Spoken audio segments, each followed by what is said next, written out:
Hello, I'm Trainwreck. I'm here with Ron Plush, retired from the Marine Corps after 27 years, 41 years in armor. He's our local veteran and our hero. Some of you may have met him before. I've had him on an interview for Memorial Day, but today we're going to talk about Mistress Francine, aka Jessica Cartman. He's known both of us for about 4 years now, so he's seen her when she was at her best, and he also watched her while she was in LA take a slide through a nervous breakdown to crash to the bottom and slowly just climbed her way back up. She is involved right now in something called NLP, Neuro-Linguistic Programming. This helps a person reprogram their subconscious so they can get the fullness out of their life, so they can live without triggers causing them to have undetermined reactions to stimuli. They can range from going to the grocery store and having a certain scent, to sounds, to certain colors.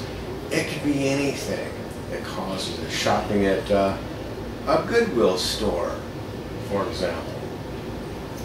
Ron, so you've known Francine for years now. Yes, and several years now. You've seen her under a number of different or in a number of different situations. Mm-hmm. Yes. When you first met her, what was your impression of her?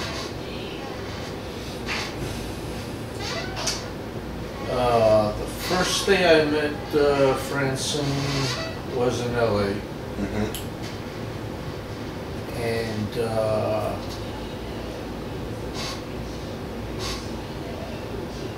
she came over to greet me, and while she was walking over to me, I thought she was the most fabulous woman I had ever seen.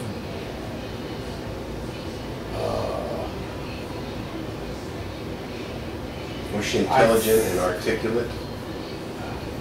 Yes, and you know, actually, I thought she was much younger than she was. At the most, I figured she was 21, 22 years old. Right. Heard that a lot. And her youth, after the several years I've known her, that youthful look has not escaped her at all. No, she looks great. I'd say she's actually starting to look better these days. Yeah. Yeah, very much. Okay, so you also were associated with her while she was doing her domination career in Los Angeles. You've known her through that. You also observed her beginning to slip into incoherence and states of confusion after some time of being associated with her, a year or so. Yeah, very subtle things. It wasn't just like a quick drop. It was just subtle things. Didn't happen overnight. Right. Okay. Okay. Over a period of time, I understand that you watched her deteriorate to the point where she was unable to hold a job. Correct. Unable to care for herself. Simple things like laundry, remembering to eat meals, remembering to shower even. And so it must have distressed you a lot to see her going through that kind of problem and that kind of trauma. Yes. You were aware at one point, I believe it was 2008, where she actually had a therapist trying to help her for a while. Mm-hmm. A respected and known, fairly well-known therapist. And where did that go? What were the results?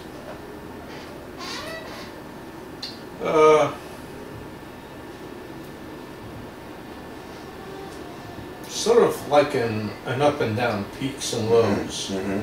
Mm-hmm. Any lasting improvements?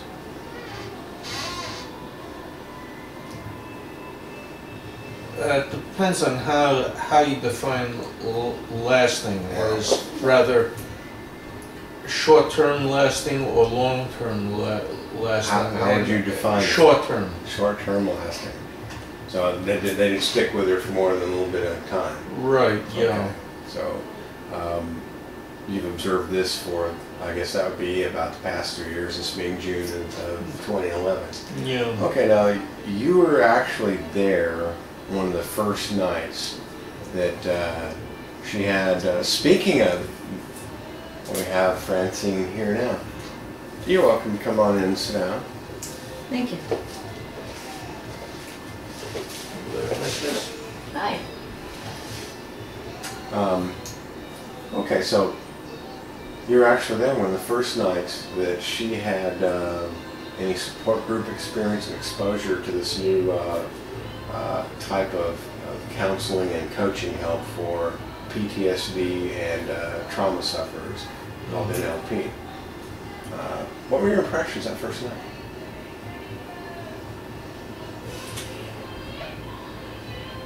I was very curious about the procedure. Mm-hmm. Something like that. I suffer from post-traumatic stress disorder myself. So you're familiar with some of the problems then? Oh, yeah.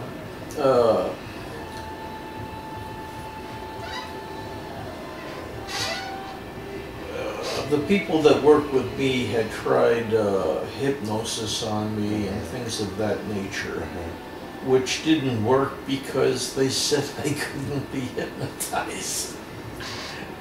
And there were, I don't know, there was some deal that where you followed a pencil, they put it right up by your face and your eyes just followed it. And it was sort of like being hypnotized, but it wasn't. You were completely aware of what was going on around you. But that didn't work with me either. Okay, okay. And after trying several, shall we say, novel approaches like that, we went back to more traditional things, at least insofar as I was concerned. And similarly, you've seen her try a number of things. Did they all have the same short-term, did they have short-term and long-term effects for her? I think in the beginning, short-term, but now I'm seeing what I consider long-term effects. She's responding to therapy. She laughs. She talks about her problems openly, not more openly, but openly. Did she talk about them openly before? I think she more or less subdued them, and when she did try to talk about them,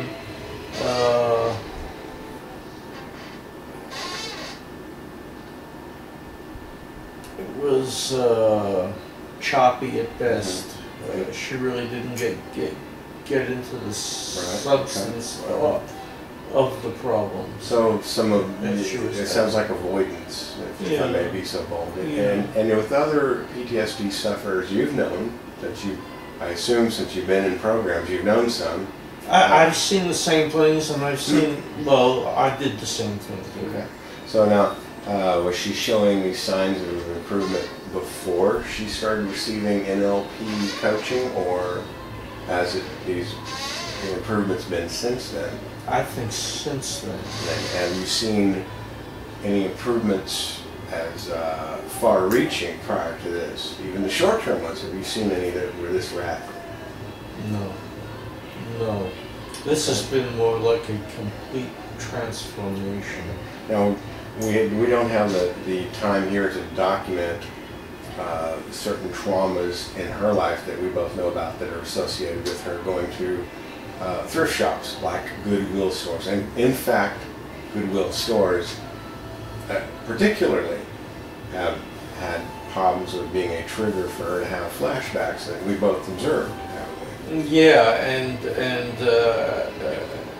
since you brought that up, I wasn't completely aware of that situation insofar as the Goodwill goes, and it just happens today that I saw a Goodwill store and I said, let's go on in there, you know. Get some good deals there. Yeah. Yeah. And I had forgot that she had this problem because she has been making all these strides lately that she's doing so many things she hasn't done in 3, 4, 5 years. Right. Right. So all right. So quickly, I'll give a synopsis on some of the Goodwill stores. Being in there and observing her, I in particular, and to a lesser extent Ron, I've seen her become disoriented, forget what she's shopping for, forget almost where she's at, have erratic mood swings, and at one point had to be asked to leave and escorted out of a Goodwill store. This is some time back, and she hasn't been back in a Goodwill store because of that. So today, in particular, we were looking just for some used shoes to knock around the summer that might get destroyed, so we wanted to buy something at Goodwill. You took her into Goodwill. And I'd like you to describe what happened today when you took her to a Goodwill store. She was having a good time. Well, shopping, and I noticed she going through the bins of shoes and whatnot, and she was talking to another customer, and the customer says, "Why don't you take those and throw them over this way, and you know, work together, see what we can find," and it was working well, and the mistress was all over the store, and what about the erratic mood swings? Wasn't present. She was having a very good shopping experience, and when we went to check out, she was talking to the one of the employees that was tallying up our the things that we purchased, and they were laughing, and as I recall, the mistress related a few things, and the employee there gave her a big hug. They actually discussed the problem she'd had at Goodwill store in the past. But now,